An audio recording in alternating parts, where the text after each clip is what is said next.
Lilliput देखिए, Lilliput जोड़े में चलता है, पहली बात तो ये समझिए, जोड़ा होता है वो, ठीक है। और लिलीपुट जो होता है वो मोस्टली संभोग में लीन रहता है। जब उसे काम कराना होता है तो उसे वहां से अलग किया जाता है कि काम कर, तब वो काम करता है। कुछ भी काम कराया जा सकता है, काम जो उसकी क्षमता और उसके दायरे में आता होगा, ठीक है ना। कुछ जो भी काम जो उसकी क्षमता और दायरे में हम देते हैं, वशीकरण वगैरह हो गया, घर में कलेश करवाना हो गया, ये सब चीजें वो बहुत आसानी से कर देता है। 1.5 फुटिया किस किस काम के लिए स्पेशली रखा जाता है इसको? ऐसे मोस्टली चीजों को इधर से उधर करने में रखा जाता है, लोग मोस्टली इसलिए रखते हैं इसको, ठीक है। या कुछ बड़ा काम कोई लेना हो कभी, तब रखा जाता है ये। इसमें 1.5 फुटिये में यहाँ तक कि एक पूरा राजवंश को भी सम्मोहन करने की ताकत रखता है। मतलब आप एक सभा लगा दो, वो पूरे को सभा को ही सम्मोहित करने की ताकत रखता है, वो इतनी बड़ी एंटिटी है, ठीक है। साधक लोग देखिए, मैं तो एक ही बात कहूँगा, साधक जो लोग होते हैं, समझदार साधक है ना, तो वो इसे कभी बताएगा मेरे पास है, या कभी जिक्र करेगा, वो चुपचाप उसकी सेवा करेगा, काम लेगा। जय श्री राम। अब जो आपने सुना इतने में बिक गया, उतने में बिक गया, बेचने वाले तो आजकल मिट्टी भी बेच रहे हैं, क्या कर सकते हैं। जो चीज पूजनी है, देखिए वो दूसरे लोग की है, ठीक है, दूसरे लोग की, वो ऊपर आई है, वो शिव के भक्तों में माने जाते हैं। ये 1.5 फुटिया, हाँ, पाताल में रहते हैं, शिव भक्त के रूप में जाने जाते हैं। ये तभी शिव मंत्रों से रुकते, नहीं तो ये रुकते नहीं है। इन्हें रोकने का सिर्फ एक ही मार्ग है, वो है शिव। यक्षिणियों तक पहुंचने का भी एक ही मार्ग है, वो है शिव। ये साधक पे बैकफायर करती है कभी कि ये साधक को ही मार दे? डिपेंड करता है, साधक अगर परिपक्व नहीं है, कुछ नहीं है, तो बैकफायर। देखो, आप दूसरे उनके लोक में एंट्री कर रहे हो, या वो आपके लोक में, आपने छेड़ने की उंगली करी, यहाँ तो गली में कुत्ता बैठा हो तो उसकी पूंछ पे गलती से पैर आ जाए, वो भी काट लेता है, ये तो फिर भी दूसरे लोग की है ना। तो ये चीजें समझनी बहुत जरूरी है, नियम दायरे क्या होते हैं, ये चीजें बहुत जरूरी होती है इंसान को समझ। आजकल मैं देख रहा हूँ ट्रेंड चल गया है, वो तंत्र कर रहा है तो मैं भी तंत्र में जाऊंगा, है ना। मेरे को भी साधना करनी है, मेरे को भी ये करना है, मेरे को भी वो करना।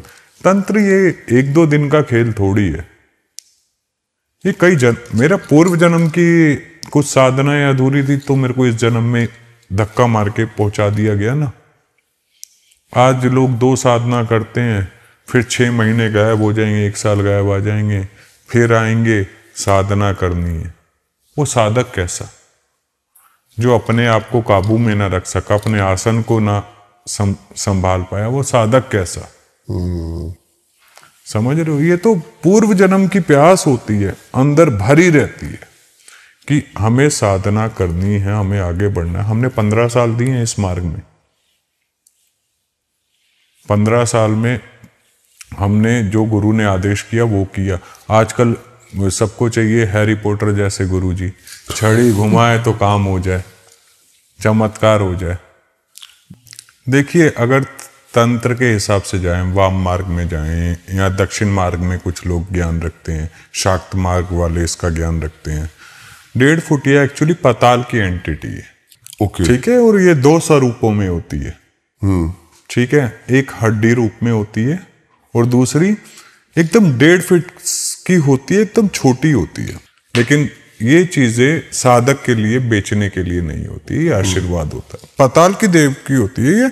और ये सिर्फ साल में सावन के टाइम पे आपको पृथ्वी पर मिलती है, तराई बेल्ट में। कारण क्या है इसका, ये जंगल है, वो पूरा जंगल होता है, टाइगर टेरिटरीज है सारी। हाँ, जंगल होता है। और ये एकदम, और ये शिव मंत्रों से ही रुकती है। कुछ स्पेशल मंत्र होते हैं, शिव मंत्रों से ही रोका जाता है, नहीं तो इसे रोकना असंभव है। ये पाताल के निवासी होते हैं। और सबसे बड़ी बात ये जो 2 फॉर्म बताई, एक तो त्रिनेत्र में भी होगी, जटा भी होगी इसकी। अच्छा, ठीक है, होती छोटी सी है। हाँ, और एक हड्डी के रूप में भी होती है, ठीक है। और ये दो तरह से सक्षम होती है अपनी ताकत में, एक नेशनल लेवल में और एक इंटरनेशनल लेवल। नेशनल लेवल में मतलब आपने कोई हिंदुस्तान में कोई इसे काम करने को बोला तो ये पूरे हिंदुस्तान में कहीं पर भी जाके कुछ भी काम कर सकती है।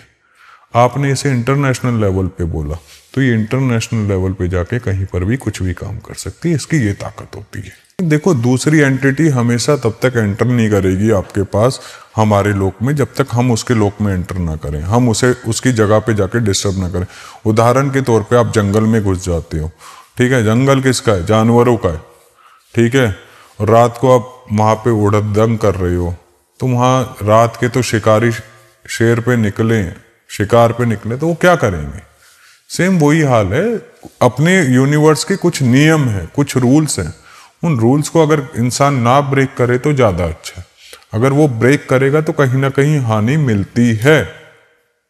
तो 1.5 फुटिया को स्पेशली जो कार्य दिया जाता है वो करता है। किसके थ्रू दिया जाता है? तांत्रिक इसको सिद्ध करते हैं या फिर कोई और पावरफुल चीजें हैं? नहीं, इसे जो साधक लोग होते हैं, हाँ, ठीक है, साधक किसी भी पंथ का हो सकता है, किसी भी क्रिया का, किसी भी मार्ग का हो सकता है, वो इसे इसे रोकते हैं, मनाते हैं, वचनों में बांधते हैं, फिर इससे क्या है काम इसका? लेते हैं। कितने साल लग जाते हैं इसको सिद्ध करने में? क्या इसे सिद्ध कभी नहीं किया जाता है, मैंने वही समझाया। ये पाताल का देव, पाताल में रहता है, पाताल का गण है। ये सिर्फ सावन के टाइम पे बाहर दिखता है, ठीक है, ये सावन के टाइम पे बाहर दिखता है और ये शिव मंत्रों से रोका जाता है। रोका जाता है? हाँ, कि वापसी पाताल में एंट्री ना करे। फिर इसे बात की जाती है, मनाया जाता है, इसे भोग वचनों पे लिया जाता है, ठीक है। क्या वचन होते हो? वो वचन होते कि आप हमारे लिए काम करोगे, सही, जो अच्छा साधक है वो कहेगा सही काम कराऊंगा, गलत में नहीं चलाऊंगा, है ना। वचनों पे इसे मना के रोका जाता है, इसे भोग पे मनाया जाता है, फिर वो अपने तरीके से काम होता है। इसी तरह की एक एंटिटी होती है लिलीपुट। ये भी तराई बेल्ट पहाड़ों में साउथ में काफी इसकी मान्यता है। 1.5 फुट ऐसी होती है? उससे भी छोटा होता है ये। अच्छा, हाँ, ये जोड़े में रहता है। ये भी पाताल से आता है? नहीं, ये जंगलों का ही होता है, लेकिन दूसरी एंटिटी होती है, दूसरे जीव होता है ये, है ना। ये जोड़े में रहता है, जोड़े में चलता है, इसे लिलीपुट के नाम से जानते हैं। इसे अमावस की रात को जगाया जाता है। हर एक क्रिया में ना, ये नहीं है कि हर क्रिया में मुंड को रखा जाए, ये जरूरी नहीं है। कई क्रियाओं में यंत्र भी बनाए जाते हैं, दिशा का भी बंधन किया जाता है, ठीक है। वो मुंड किस लिए रखा गया है, कौन सी साधना के लिए रखा गया है, ये निर्भर करता है साधक पे, ठीक है। वो किस तरह मना के बैठा हुआ है, उसे किस रूप में मना के बैठा हुआ है।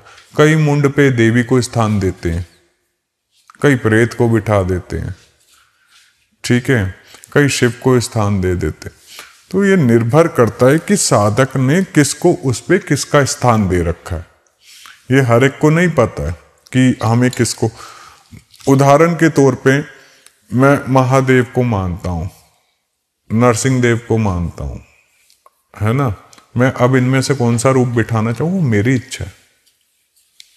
अघोर नरसिंह, अघोर है एकदम, है ना। नरसिंह के भी 9 मुख्य रूप हो, तो तंत्र में हर एक चीज बदल जाती है।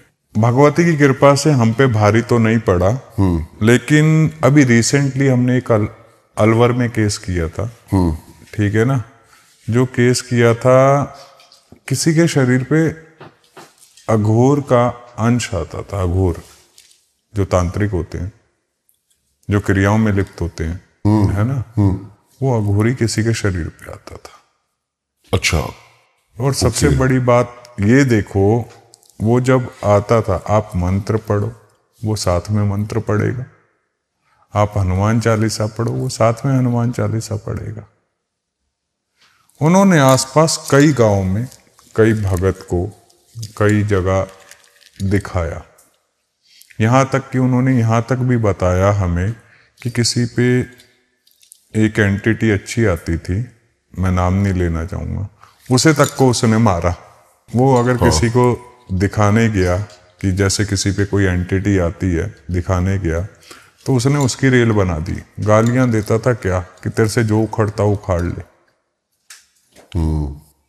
ठीक है, तो वैसा वो कह रहा है कि मैं अपनी कॉपी भर दूंगा, इतनी जगह दिखा लिया था। कॉपी भर दूंगा, इतनी जगह दिखा लिया था। बात ऐसे नहीं करेगा जैसे हम कर रहे हैं, गालियां तो ऐसे देगा जैसे फूल बरसा रहा हो। ठीक है, तो हम बैठे जब सामने, तो मैंने कहा अपनी पहचान बता। अब जिसने चलाया था उसे, एक्चुअली वो तंत्र क्रिया से चला हुआ था। ठीक है, जिसने चलाया था उसने वचनों में ऐसा ले रखा था कि वो मुंह ना खोले। कह रहा मैं कुछ नहीं बताऊंगा, मैं देवी के साथ वचन में हूं। और ये जो एंटिटी होता, आज मैं आपसे झूठ बोलूं, आप मेरे से भूल लें, मैं आपको वचन दे जाऊं, आप मेरे को दे जाओ, वचन है तोड़ दो। लेकिन तंत्र के क्षेत्र में वचन ही सब कुछ है, सब कुछ है, प्राण है वचन। तो जब हम सामने बैठे, भैया हमने कहा देख भाई हमें पहचानता है तू? तो बोला हाँ जानता हूं। मैंने कहा कहाँ विराजमान हूं मैं? तुम मेरे लिए आदरणीय हो और मैं आपको प्रणाम करता हूं, क्योंकि आपने तो अपनी साधनाओं में कितना समय दे दिया, आपको तो वचन दे के चलाया गया है, इसमें आपकी गलती थोड़ी है। आपको वो तो खुद कहता था मेरे को तो मेरे गुरु ने वचन पे चलाया हुआ। ठीक है, मैंने कहा आप तो वचन पे चले हो, आप जब खुद से नहीं आए हो। मैंने कहा उसके लिए आप क्या पीड़ा सह रहे हो, क्या कर रहे हो, वो अब मैं अनुभूत कर सकता हूँ। हमने इस तरह से वार्तालाप शुरू करी तो वो थोड़ा डाउन हुआ, नहीं तो वो डाउन किसी के आगे नहीं होता। और भगवती की, महादेव की, नरसिंह देव की इतनी कृपा है कि आज तक हमें किसी ने गाली नहीं बकी प्रेत ने सामने से। नहीं तो वो गाली जब बकते हैं ना तो रेल बना देते हैं, अबे तेरे को भी देख लूंगा, तेरे से जो उखड़ता उखाड़ लियो। ठीक है, तो जब हम बैठे बात हुई, फिर हमारे उसने हमने कहा तू जाएगा? कह रहा मैं नहीं जाऊंगा। मैंने कहा जाएगा तो तू? मैंने कहा या तो प्यार से जाएगा या दूसरे तरीके से जाएगा, जाना कैसे वो तेरी इच्छा है। कह रहा मैं मर जाऊंगा लेकिन मैं जाऊंगा नहीं। मैंने कहा मर के क्या करेगा? मैंने कहा किसी काम आ, समाज की सेवा में लग, जहां से आया वहां चला जा। तेरे को अगर जोत बत्ती चाहिए, तेरे को तेरा भोग चाहिए, वो मैं दिलवा दूंगा इसके हाथ से, तू जाने वाला बन। तो वो कह रहा मैं ऐसे नहीं जाऊंगा, मैं तेरे को रास्ता दूंगा, मेरे को कैसे निकाल सकता है? तो कह रहा पहले देवी के वचन तोड़वा। देवी के वचन तोड़वाए, उससे बुलवाया। देवी के वचन, देवी को हमने याद किया, सिमरा, है ना। देवी से फिर जो चर्चा हुई, देवी से चर्चा करने के बाद कि देवी अब वचन, फिर उसकी देवी से बात करवाई। देवी ने कुछ मेडिटेशन के थ्रू होता है या फिर प्रैक्टिकल होता है? एक मूवी भी चलती है कई बार। कैसे? जैसे आप थिएटर में बैठे हो, मूवी चल रही है, सब दिखता है, कहाँ से क्या शुरू हुआ, कहाँ खत्म हुआ। इसके लिए कौन सी साधना करनी पड़ती है? इसके लिए तो गुरु के अंडर बैठ के जो गुरु आदेश करे वो करो। ठीक है ना, जिसे कहते हैं थर्ड आई एक्टिवेशन।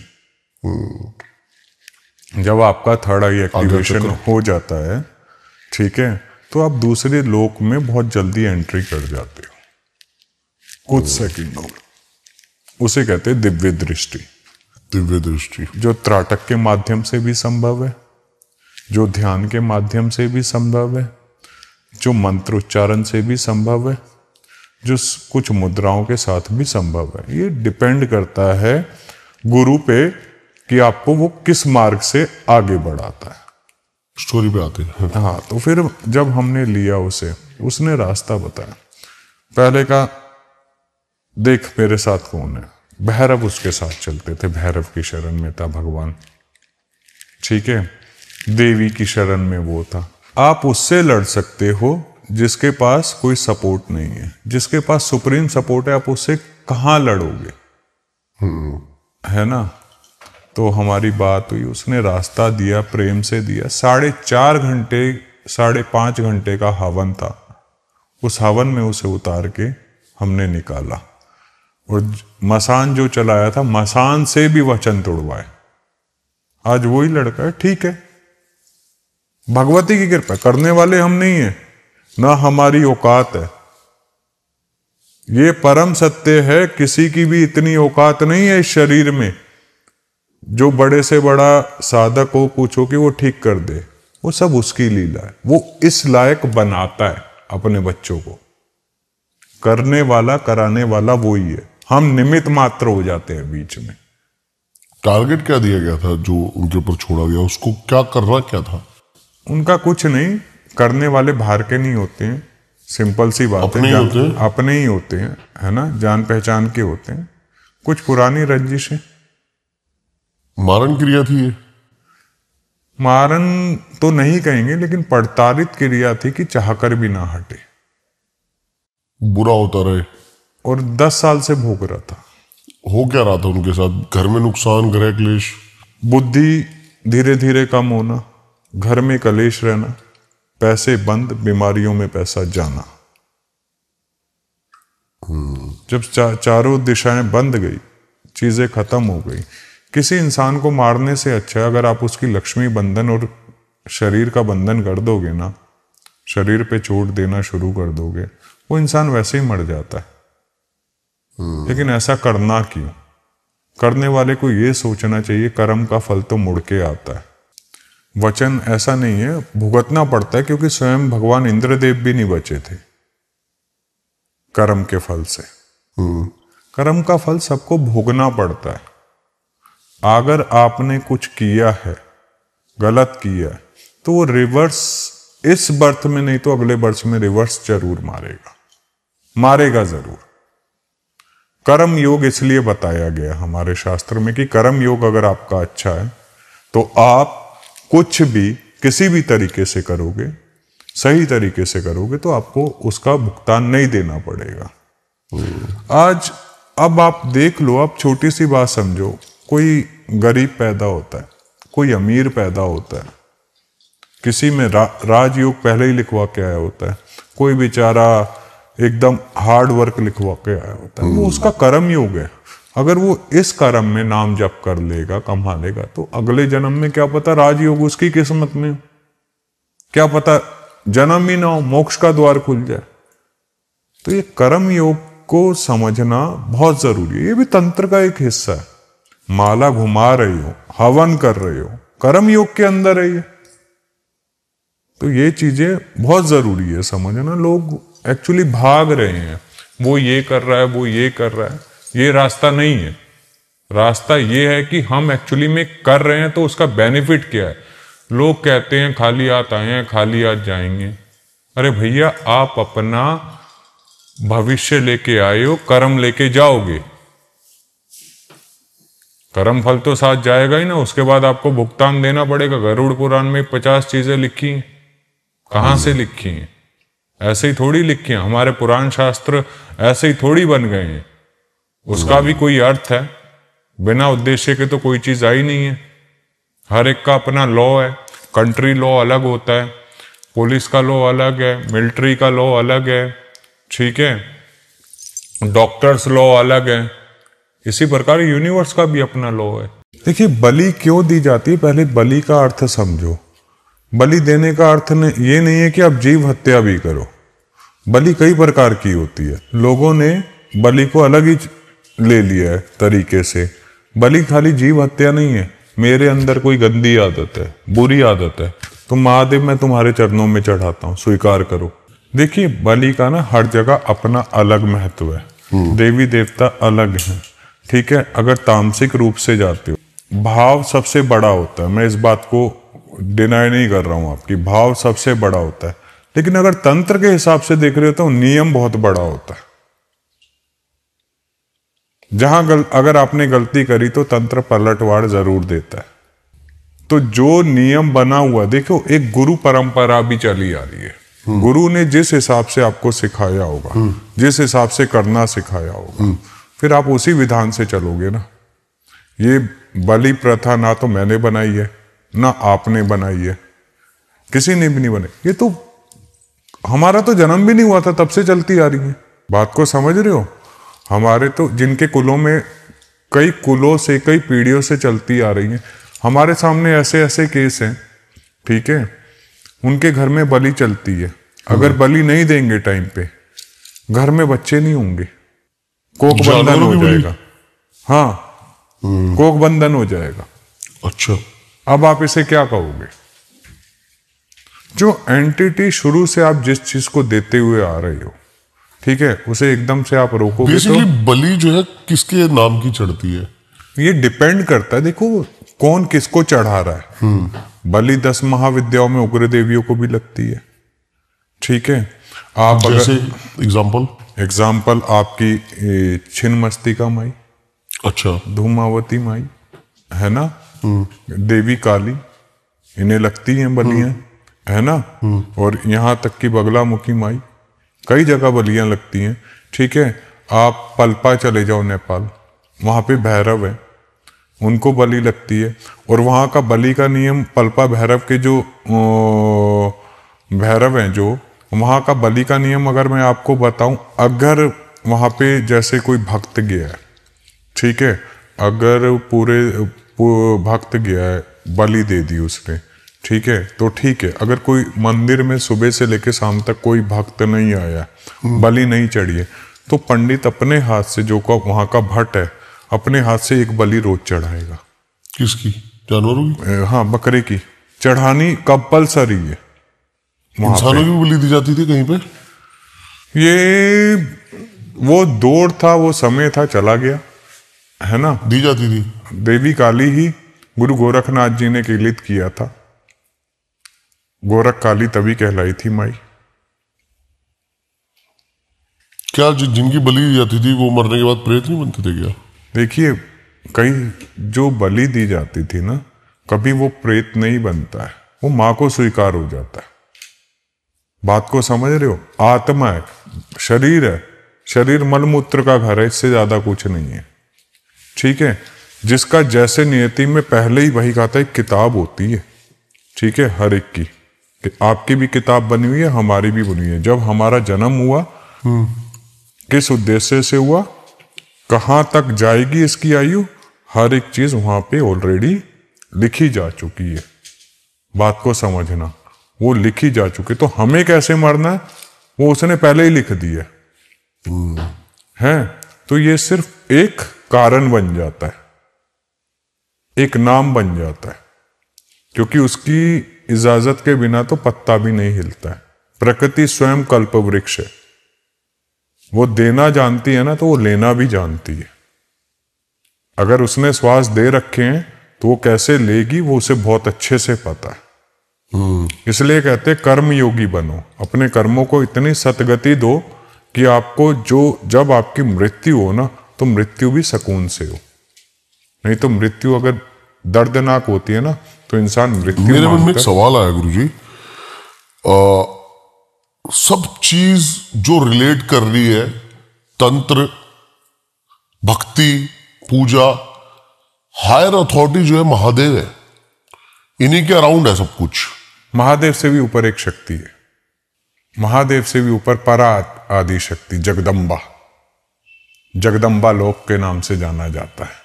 शिव की शक्ति वही है, शिव शव है शक्ति के बिना। परा आदि शक्ति निराकार रूप थी, एकदम निराकार रूप थी वो, ठीक है। तो महादेव संपूर्ण निराकार, वो भी। भगवती जगदम्बा लोक, उन्होंने क्या हुआ, जब सृष्टि की रचना की बात आई, ब्रह्मदेव को उत्पन्न किया, विष्णु भगवान को उत्पन्न हुए, है ना। महादेव ने अपना शारीरिक रूप लिया महादेव, ठीक है। नहीं तो शिव यानी निराकार। शिवलिंग का अर्थ क्या है? शिव लिंग, लिंग यानी निराकार, ठीक है। शक्ति जगदम्बा, उन्होंने देवी सती से पहले भी उनके कई जन्म हुए थे। जो महादेव नरमुंड लगाते हैं 108, हाँ, ठीक है, ठीक है, उन्हीं के सारे जन्म है, वो उन्हीं के सारे जन्म है, ठीक है। हर एक के पीछे ना कोई उद्देश्य होता है। माता सती आई, माता सती ने महादेव को पाया, लेकिन दक्ष प्रजापति के अपमान के बाद माता सती ने अपना देह त्यागा, लोग ऐसा मानते हैं। माता सती ने तो वो तो परा आदि शक्ति थी, ठीक है, उन्होंने अपनी प्रति छाया को त्यागा। स्वयं वो जगदम्बा लोक चली गई पुनः पूर्ण शक्तियों के साथ, लेकिन जो उनका देह रह गया था, प्रति छाया रूप रह गया था, वो उन्होंने त्यागा था वहां पे। क्योंकि पराशक्ति को कौन मार सकता है, वो कैसे देह त्याग सकती है जो कण कण में वास करती है। ये चीज समझनी बहुत जरूरी है। लोगों को लगता है कि सती माता ने देह त्याग दिया, सती माता के प्रतिरूप ने, उनके शरीर ने देह त्यागा। वो जो शक्ति का ऊर्जा स्रोत्र था, पिंड था, वो तो स्वयं पुनः चला गया अपने जगदम्बा लोक, शक्ति लोक। फिर आकाशवाणी हुई कि मैं हिमावन हिम नरेश के यहां जन्म लूंगी पार्वती रूप में। महादेव तप में लीन रहे। तो हर एक के पीछे कोई अर्थ था। अब देवी पार्वती ने कितने रूप लिए? 108। बहुत सारे रूप नहीं, पार्वती ने, देवी पार्वती ने भी कई रूप लिए, ठीक है। देवी पार्वती मछुआरों के यहां भी जन्मी, देवी के रूप में पूजी गई, ठीक है। देवी पार्वती ने 10 महाविद्याओं के रूप धारण किए, है ना, काली, छिन्नमस्तिका, तारा, भुवनेश्वरी, देवी ने रूप धरे ना। हर एक के समय हर एक लीला इन्होंने रचाई। और शक्ति ऐसी है कि जब शक्ति चलती है ना, जब शक्ति आती है, तो स्वयं जो देव हैं वो भी उनकी गुणगान और आरती में लीन हो जाते हैं। शक्ति वो शक्ति है। शक्ति को सिर्फ शांत कौन कर सकता है? जो उन्हें प्रेम करना जानता हो, जो ममता मय तत्व को पहचानता हो, क्योंकि वो मां का रूप है। शक्ति जो है मां का रूप है। इसका उदाहरण मैं बहुत अच्छा दे देता हूं। जब देवी काली बहुत उग्र थी, ठीक है, बहुत उग्र थी, और वो राक्षसों के संहार के लिए पड़ी हुई थी पीछे। जब शांत नहीं हो रही थी तो महादेव ने स्वयं बटुक भैरव का रूप लिया था। जब बटुक भैरव का रूप लिया तो मां का जो गुस्सा था वो भी शांत हो गया था। एक मनाने का तरीका होता है ना, देवी को एक जुड़ने का भाव होता है, वो आना बहुत जरूरी है। तंत्र में भी साधक 2 प्रकार के पाए जाते हैं मां से जुड़ने वाले, शाक्त संप्रदाय में। एक साधक, एक वीर साधक। वीर साधक तो लुप्त हो गए हैं, साधक साधक रह गए हैं। साधक भी क्या है? साधक का अर्थ क्या है? साधक का अर्थ होता है स्वयं को साधना। आज कितने साध रहे हैं स्वयं को? सोचने वाली बात तो यह ना, अगर हम स्वयं को साध लेते हैं, स्वयं को साध लिया हमने, ठीक है, तो हमें किस चीज की आवश्यकता है? जिसे मां मिल गई उसे किसी चीज की जरूरत है? जिसे शिव मिल गए उसे किसी चीज की जरूरत है? लेकिन भ्रम और सत्य के बीच में बहुत अंतर होता है। लोग भ्रम को सत्य मान के स्वीकार कर लेते हैं। सत्य वही जो आपने अनुभव किया, जो आपने एक्सपीरियंस किया, वो सत्य है ना। लेकिन भ्रम तो आपको उलझा के रखेगा ना। भ्रम का अर्थ है माया। अब लोग क्या करते हैं? माया के पीछे भाग रहे हैं। लेकिन जो महामाया के पीछे भागेगा, माया उसके पीछे भागेगी। ये सत्य, ये अनुभव है। साधक की एकाग्रता, उसकी साधना, उसका भाव कितना प्रबल है अपने इष्ट के प्रति, अपने आराध्य के प्रति, वो कितना मतलब बिना लालच के उसके साथ जुड़ा हुआ है, निष्काम भक्ति के साथ जुड़ा हुआ है। कोई कामना नहीं है उसे, वो पा सकता है।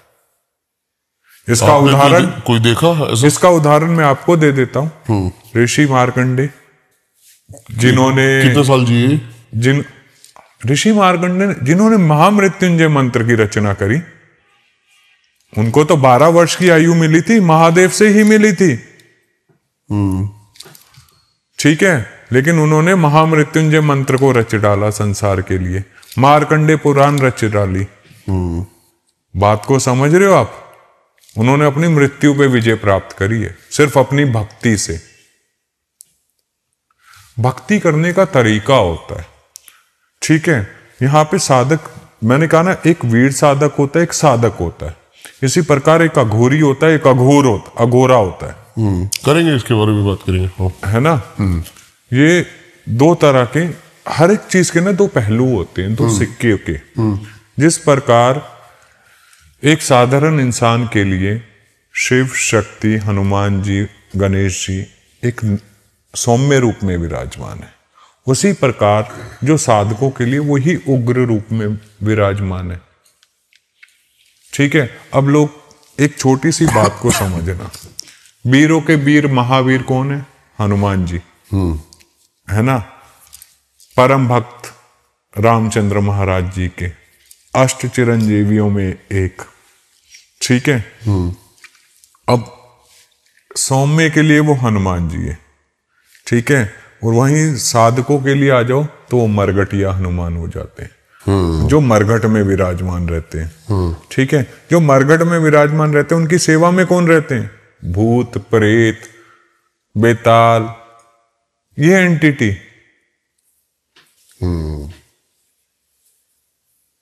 उनकी सेवा में उनके साथ लगे रहते हैं, उनके गण के रूप में। क्योंकि तंत्र एकदम अलग है, वैदिक पद्धति एकदम अलग है। भक्ति तंत्र में भी है, कर्म योग तंत्र में भी है, भक्ति वैदिक में भी है, लेकिन भाव क्या है? पावर किसमें ज्यादा है? दोनों एक दूसरे के पूरक है। तामसिक में देखिए, एक चीज समझिएगा, तामसिक और सात्विक और राजस्विक, ये तीन गुण होते हैं। और ये तीन गुण हमारे महादेव के त्रिशूल दर्शाता है, उसके तीन चिन्ह हैं, सतोगुण, रजोगुण, तमोगुण। इन तीनों के बिना अस्तित्व नहीं है संसार का। अगर किसी में सात्विक गुण है तो एक में तामस गुण भी है, जिसमें तामस गुण है उसमें राजस्विक गुण भी है। अब इनका पीछे का अर्थ समझिए। सात्विक गुण वाला अपनी दिनचर्या करता रहता है ना। सुबह उठेगा, उदाहरण के तौर पे हिरन घास चरेगा, खेलने चला जाएगा, कूदता रहेगा जंगल में। वहीं तामस गुण में आ जाता है शेर, अगर वो उसे नहीं खाएगा तो उनकी आबादी बढ़ जाएगी। ये एक दूसरे को बैलेंस करते हैं, साइकिल है बेसिकली लाइफ। हाँ, और वहीं आ जाता है राजस्विक गुण, इन सबको बैलेंस करता है इंसान। राजस्विक गुण उसके अंदर है, तामस भी उसके अंदर है ही, सात्विक भी है ही। कोई सात्विक रूप से पूजा कर रहा है, कोई तामसिक रूप से कर रहा है, लेकिन सबको जो बैलेंस कर रहा है, सर्कल बना रहा है, वो राजस्विक गुण बनाता है। राजस्विक यानी जो राज कर रहा हो। तो मनुष्य किसी ना किसी चीज पे राज ही कर रहा है। आज चांद तक पहुंच गए हैं, है ना, कई चीजें खोज कर ली है, तो ये राजस्विक गुण ही तो है, राजगुण है कि हम वहां तक पहुंच पाए, नहीं तो कहां संभव था। इस चीज को समझिए, जो राज करना सिखाए वो राजस्विक गुण। ठीक है, जो शक्ति प्रदान करे, जो विजय दिलाए शत्रुओं पे, वो तामसिक गुण। और जो सौम्य से जीवन जीना सिखाए, सरलता से, वो सात्विक गुण। ये तीनों गुणों को समझना बहुत जरूरी है। अगर कोई साधना लाइन में है, साधक है, तो इन तीनों गुणों के साथ साथ उसे पंच तत्वों को समझना बहुत जरूरी है। पंच तत्व क्या है? हमारे शरीर जो बना है वो पंच तत्वों से ही बना हुआ है। आज मैं देखता हूं लोग साधना कराते हैं, साधना देते हैं, ऑनलाइन साधनाएं बहुत चल रही हैं, आपने देखा होगा, है ना। लेकिन मेरा एक सवाल है उनसे, आपने साधना ली, मैंने आपको कहा उदाहरण के तौर पे भैरव की साधना कर लो, सीधा भैरव की साधना आपको पकड़ा दी, ठीक है, आपने अपने पंच तत्वों की शुद्धिकरण तो करी नहीं, उसका इफेक्ट क्या होगा? आपने नियम को तो पकड़ा ही नहीं। अब कोई भी शुभ कार्य करते हैं, हम गणेश जी का आह्वान करते हैं, गणेश की साधना करी नहीं, सीधा बड़ी एंटिटी पकड़ा दी, क्यों?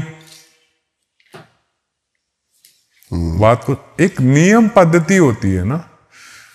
गुरु को हमेशा ये समझना चाहिए कि साधना विद्या बेचने के लिए नहीं होती है ना, वो एक भाव से जुड़ता है। ठीक है, कराते हैं, उसमें ऊर्जा एक्सचेंज कर लो आप, लेकिन आप एक बात बताओ, ऊर्जा एक्सचेंज एक दायरा होता है, एक लिमिट होती है। इसका अर्थ ये नहीं है कि आप सीधा बोलो 51,000 रुपये में साधना, 21,000 रुपये में साधना। गलत है। नियम को समझना जरूरी है।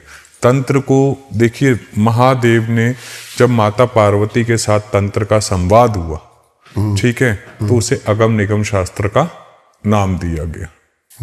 ठीक है, जब अगम निगम शास्त्र का नाम दिया गया तो महादेव ने साफ बोला था, हे देवी, ये तंत्र इतना गोपनीय है जितना किसी मनुष्य स्त्री का गोपनीय अंग, तो इसे कुपात्र के हाथ में मत दे, पात्र के हाथ में दे। ठीक है, आज क्या हो रहा है, तंत्र को तो ऐसे बांट दिया गया है जैसे समझो भंडारा चल रहा हो कहीं पर किसी चीज का। नियम कहाँ रह गए? जो सदाशिव ने नियम बनाए थे, कितने नियम टूट गए। आप कहां तंत्र को ले जा रहे हो? आप कहां ज्ञान को ले जा रहे हो? क्या ये मोक्ष का मार्ग है जो हमारे शास्त्रों में, तंत्र शास्त्रों में बताया गया है कि शिव शक्ति तक पहुंचने का मोक्ष का मार्ग साधनाएं हैं? क्या ये वो मार्ग है? आज कुछ पैसों के लिए तंत्र क्रियाएं चल जाती हैं, घर में कलेश हो जाते हैं, सम्मोहन हो जाते हैं, वशीकरण हो जाते हैं। क्या ये तंत्र का मार्ग है? ये महादेव को भी ज्ञात है कि कुछ चीजें गलत होने वाली हैं आने वाले समय में, कलयुग लगेगा तो उन्होंने कई चीजों को कीलित कर दिया। क्यों कर दिया? क्या वो सही है? वही मेरा सवाल है। नहीं, वो काम कर रहे हैं ऑनलाइन। ऑनलाइन वो जैसे कईयों का मैंने देखा हुआ है, मेरे को याद भी नहीं अब तो, कि दुर्गा सप्तशती अनकीलित करें इस तरीके से। वो तरीके सही है, बिल्कुल एग्जैक्ट। कैसे कह सकते हो सही है? ऑनलाइन अगर डल गया कहां से सही है? गुरु परंपरा की मर्यादा कहां रह गई? मैं वो नहीं है। कार्य जो करना है उस मंदिर के द्वारा, वो जब आप करने लगोगे, जब उसका इफेक्ट मिलेगा ना, तब आपको पता चलेगा वो सही है या गलत है। हमारे बोलने से थोड़ी आप यकीन करेंगे। जब तक एक्सपीरियंस नहीं किया तो आपको पता कैसे चलेगा कि वो सही है या गलत है?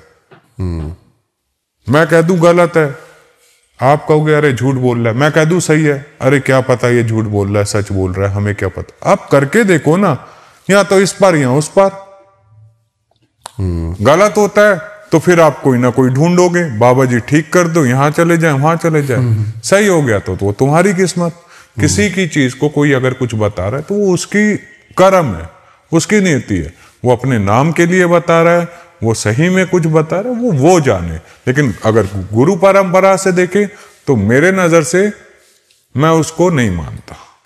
ठीक है, तांत्रिक, अघोर, अघोरा, कपालिक, गुप्त नवरात्रि, 52 वीर, 56 कलुए, बहुत सारे एंटिटीज जो रह गई।